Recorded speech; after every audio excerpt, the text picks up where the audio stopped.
السلام علیکم ورحمۃ اللہ وبرکاتہ۔ امید ہے آپ سبھی حضرات خیر و عافیت سے ہوں گے۔ معزز ناظرین،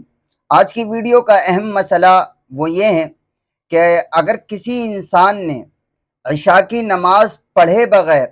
وطر کی نماز پڑھ لی ہے تو کیا اب اس کی وہ وطر کی نماز درست ہو جائے گی، یا اس کو عشاء کی نماز پڑھ کے وطر نماز کو بھی دہرانا پڑے گا، لوٹانا پڑے گا؟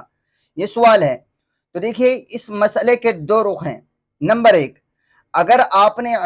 وطر کی نماز، عشاء کی نماز پڑھے بغیر اس لیے پڑھی ہے کہ آپ کی سوچ یا آپ کو یہ یاد تھا کہ میں نے عشاء کی نماز بھی پڑھ لی ہے اور اس کے بعد آپ نے وطر کی نماز پڑھ لی، تو اگر آپ نے دھوکے سے پڑھ لی ہے، یعنی آپ کو یاد تھا کہ میں نے عشاء کی نماز پڑھ لی ہے اور آپ نے وطر کی نماز پڑھ لی، لیکن بعد میں یاد آیا کہ میں نے ابھی عشاء کی نماز پڑھی ہی نہیں اور وطر کی نماز پڑھ لی، تو اس صورت میں اب آپ کو عشاء کی نماز دہرا لینا چاہیے، عشاء کی نماز کو پڑھ لینا چاہیے، وطر نماز کو لوٹانے کی ضرورت نہیں ہے۔ اور دوسرا پہلو اس کا یہ ہے کہ اگر آپ نے وطر کی نماز جو پڑھی ہے وہ آپ کو اچھی طرح یاد تھا کہ میں نے ابھی عشاء کی نماز پڑھی نہیں،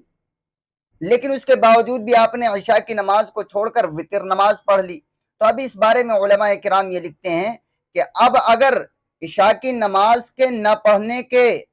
کا یاد ہوتے ہوئے، یعنی یہ یاد ہوتے ہوئے کہ عشاء کی نماز میں نے ابھی نہیں پڑھی ہے، اس کے باوجود بھی اگر آپ نے وطر نماز پڑھ لی ہے تو علماء کہتے ہیں کہ اب آپ کو پہلے عشاء کی نماز پڑھنی ہوگی، پھر اس کے بعد آپ کو وطر نماز لوٹانی ہوگی۔ کیوں؟ اس لیے کہ وطر نماز وہ عشاء کی نماز کے ساتھ ہے، عشاء کی نماز سے جڑی ہوئی ہے، لہٰذا اگر یہ دھوکے سے ہو جائے کہ آپ کو یہ یاد ہو کہ میں نے عشاء کی نماز تو پڑھ لی ہے لیکن آپ نے وہ پڑھی نہیں اور آپ نے وطر پڑھ لیے، تو اگر دھوکے سے ایسا ہو جائے تو وطر نماز کو لوٹانے کی ضرورت نہیں ہے۔ لیکن اگر جان بوجھ کر آپ اس طرح کریں گے کہ عشاء کی نماز کا نہ پڑھنا بھی آپ کو یاد ہے اور اس کے باوجود آپ عشاء کی نماز چھوڑ کر وطر کی نماز پڑھ رہے ہیں، تو پھر اس بارے میں مسئلہ یہی ہے کہ آپ کو پہلے عشاء کی نماز پڑھنی ہوگی، اس کے بعد میں وطر نماز کو دوبارہ لوٹانا ہوگا۔ یہی درست مسئلہ ہے۔ واللہ اعلم بالصواب۔